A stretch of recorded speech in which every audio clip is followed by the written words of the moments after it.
Assalamu alaikum. Welcome back to this Ramadan series. The month of Ramadan is coming next week, and here with me, Mufti Abdullah Mahmoudi. He's the Imam of the Islamic Center of Ann Arbor. The second question we discussed in the last video, the question that it is permissible to take the vaccine during the month of Ramadan, and it will not invalidate the fasting. Now, the second related question, many Muslims are asking, by taking the vaccine, I might be risking having some symptoms from the side effects and non-side effects to the vaccines. And by doing this, I might end up needing to break my fast. And should I delay taking the vaccine until after the month of Ramadan? From a medical aspect, what we know out of these vaccines, the current vaccines have 50 to 60% risk of having mild to moderate systemic symptoms, meaning you will have some body aches, potentially low-grade fever, some muscle pain, and some achiness for probably a day or two after you take the vaccine. And some people, including myself and many others, needed to take some Motrin or Tylenol for a couple days. So if you had these kind of symptoms where you feel like somewhat ill, if you ended up taking the Motrin and Tylenol, you would be breaking your fast. And that is a question, should we end up delaying the vaccine? Again, from us as a professional in the medical arena, we would say, at this point, every 55 people getting COVID, one of them would end up dying. So we're still in a pandemic. This is extremely serious. We're seeing young people now getting into the hospital, being admitted and being really sick. So we would, from a physician aspect, we would definitely highly recommend getting the vaccine. The sooner, the better. And if you're not taking the vaccine, you're risking that you might end up getting sick with COVID-19 disease as a bad disease. So I will turn to Mufti Abdullah to answer it from an Islamic perspective. Bismillah wa salatu wa salamu ala rasulillah wa ala alihi wa sahbihi wa ala. Assalamu alaikum wa rahmatullahi wa barakatuh. Dr. Waseem, we concur with your statement.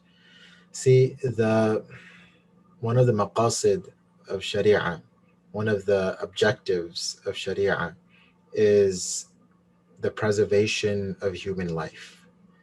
Now, us being in a pandemic and the statistics which you just mentioned, the preservation and the responsibility that is placed on each one of us is severe, and we need to take it seriously.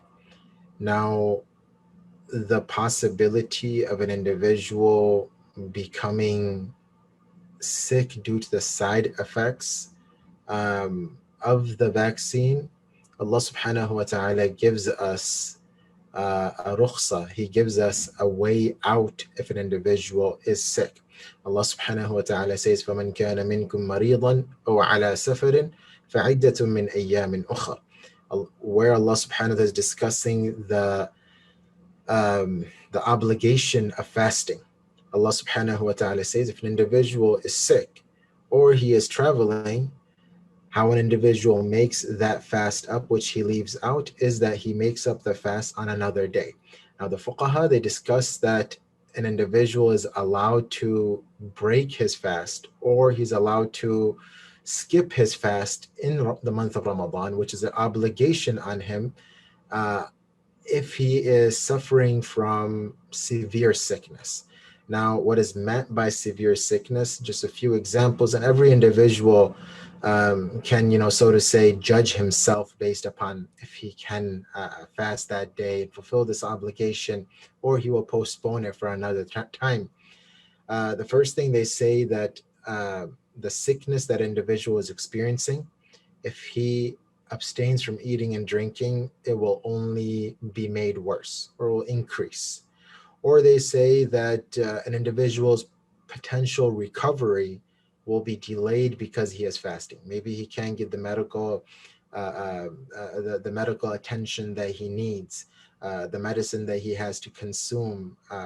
He is not able to do that. So the potential of his recovery being delayed, it will permit him to also delay his fast, or break his fast, so to say, open his fast, perhaps a better word. Or another thing that they say is that it will cause him intense hardship, even though necessarily it won't increase the sickness, or necessarily it will not delay the recovery, but it will cause an individual intense hardship. They say it is permitted for an individual to either open his fast or skip that particular day, and obviously make up for that fast at another time. I appreciate the insight, and we will address a couple other questions related to if someone, God forbid, ended up getting the COVID-19 and what that would entail for the month of fasting. Thank you again, and stay tuned.